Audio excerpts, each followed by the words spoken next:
Hi guys, welcome back to my channel, Kat here. I decided in the Halloween spirit to do my top 10 twisted tales. So these are the scariest tales of all time that I have read that I would still recommend to you. So this year, for instance, I read 120 Days of Sodom by the Marquis de Sade. I don't recommend, it was terrible, no one should ever read it, and it's not on this list. So these are all books that I would recommend. If you're going to read any book from this list, please do a little bit of research. There are probably massive triggers, especially for all of the stuff towards the top of the list. So I'm going to start at the extra, number 11. So there are 10 books, but I decided to include a short story as just a little extra because it is certainly creepy enough to warrant being on this list. So without further ado, let's go ahead and get into it. So number 11 is a short story by Yasunari Kawabata, and it is The House of the Sleeping Beauties. So we follow a protagonist who visits a brothel where elderly men pay to spend the night and sleep next to virgin, unconscious young girls. So it is just as creepy as it sounds. He has a way of writing things that are very atmospherically charged, and it is a short story, so if you're looking for something quick that would creep you out, then I definitely recommend it. So number 10 on this list is Lala, Pipo by Hideo Okuda. There's two things that I just want to say about this book before we even get into it. So first off, the cover is horribly wrong for taking outside. It has like a black and white nude, which I will insert here, and I thought that it was just abstract, so like when I first started reading this book, I took it on the train. So then when I realized that it was a naked body, I freaked out and I had to tape on worksheets that I made for class. And the second thing is that the title Lala Pipo comes from like a mistranslation. It's a lot of people, but if you say a lot of people fast, it sounds like a Lala Pipo. So that's how it got its name. And this is a book where each chapter follows a different X-rated character that works in the sex industry. It even says on the dust jacket, a sleazy novel not recommended for ladies and gentlemen, so beware. So number 9 on this list is by one of my favorite Japanese writers, Yoko Ogawa. It is Hotel Iris. A 17-year-old girl who's very quiet and unassuming is working at her family's hotel near the sea. And one day she witnesses a middle-aged man being kicked out by her mother of the hotel because he was having a prostitute service him. And when he's talking, the 17-year-old girl falls in love with his voice. And then once he realizes that that's the case, he takes advantage of that. So this tale, I mean, just look at the cover. You know that weird stuff is gonna happen. And weird stuff definitely happens. There were a few things in this book that it wasn't even like part of the plot, like the main plot line didn't have that much to do with the main character. It was just like a side element that I was like, oh my god, ooh, like it's just written in so well that it's just like being trapped in a net where every time it touches you, you're just like, ooh, ooh.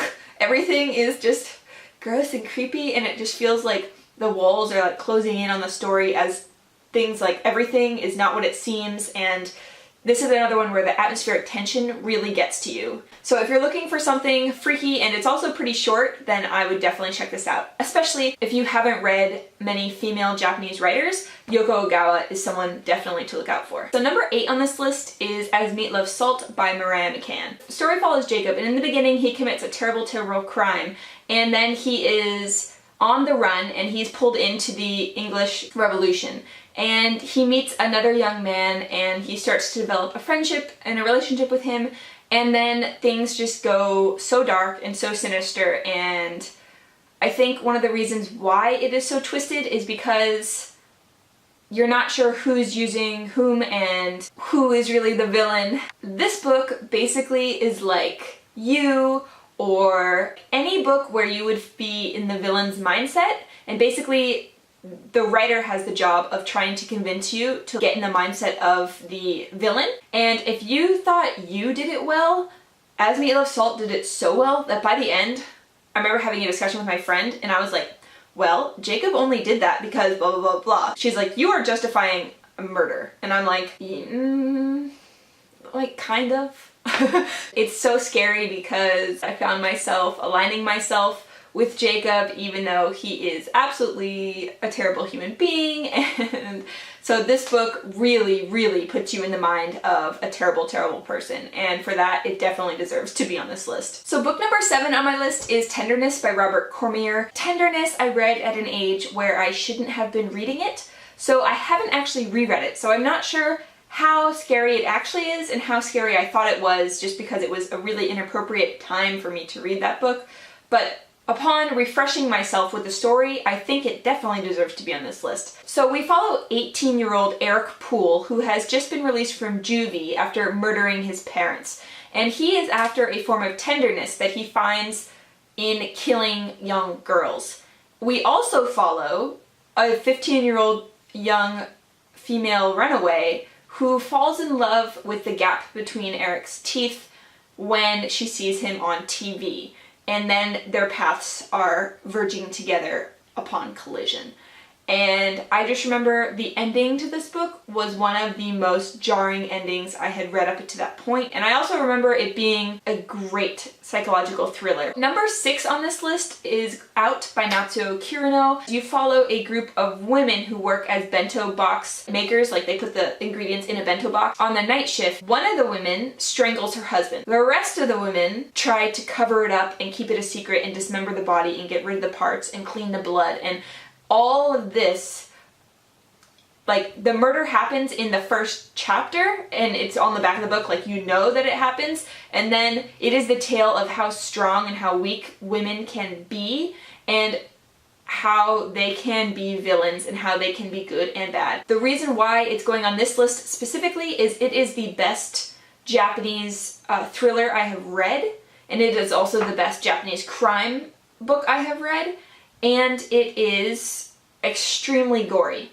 So gory. So my number 5 pick for this list is Drawing Blood by Poppy Z. Brite. I just read this for Spookathon and I finished it up on Dewey's 24-hour readathon. So if you want to see more about that, I will leave the links down below. But Drawing Blood is so amazing. I'm in love with Poppy Z. Brite. Oh my god.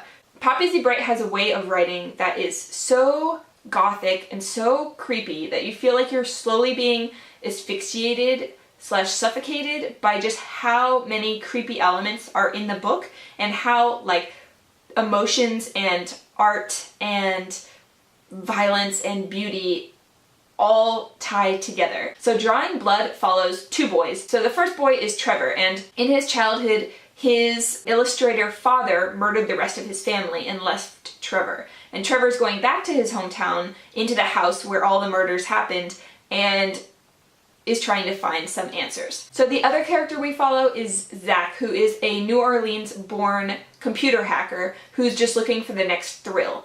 And their paths collide and they get trapped in a creepy, creepy, creepy haunted house, and ghosts and violence and drug use and abuse, New Orleans voodoo. There are a bunch of things happening and it was so good. It blew my mind and I just, oh my gosh, I love it. So number 4 on my list is My Absolute Darling by Gabriel Tallent. We follow Turtle, who is a 14-year-old girl living in Northern California on the Mendocino coast, and she lives with her father. And as the book opens, she goes home and her home is kind of falling down and she picks up a gun and is practice shooting, and raccoons are eating, like, off their dishes, and, like, the whole thing is just not fit for a child to live there.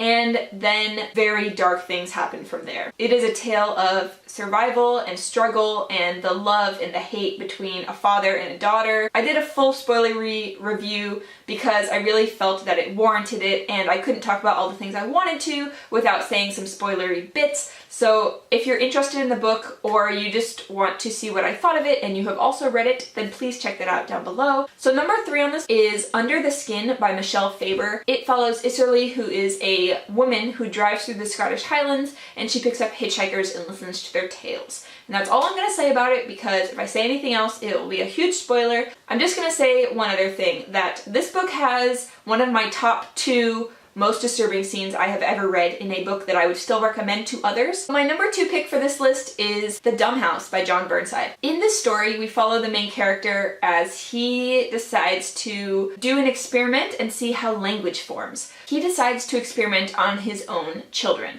And when the experiment goes horribly wrong and the children start to do something that he wasn't expecting them to do, he decides to punish them in just a horrific, gruesome, disgusting way. I had to keep reading to see what was going to happen, like on the edge of my seat, and I thought it was a really gruesome portrayal of trying to figure out why you don't fit in, and then the way that you go about trying to figure that out just makes you stick out and be the other even more. So if you're looking for something that's really dark, then I would recommend this one. And it is not for the faint of heart, it is really gruesome. Moving on to my number one pick for my top 10 Twisted Tales. So this is my top Twisted Tale, and it is Exquisite Corpse by Poppy Z. Brite. And I think I've said before, I picked this up when I was backpacking. I wouldn't have normally picked it up, but it gave me nightmares for so long, and it has such amazing staying power. The way it was written is just beautiful, and it is so dark, like black dark, like darker than black dark. We follow a serial killer named Andrew who believes that murder is the perfect form of art.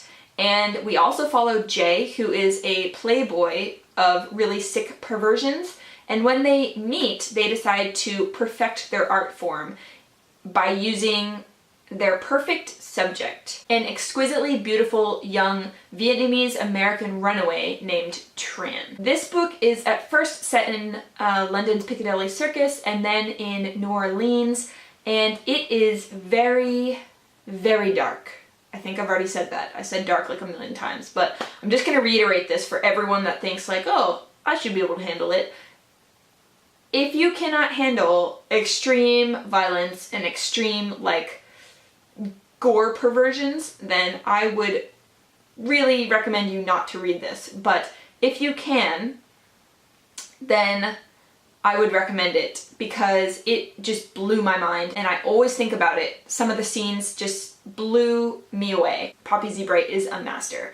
So yeah, that is the end of my top 10 Twisted Tales. Let me know what you think. Have you read any of these? Will you read any of these? If you have any questions, let me know down in the comments. I hope you're having a really spooky Halloween.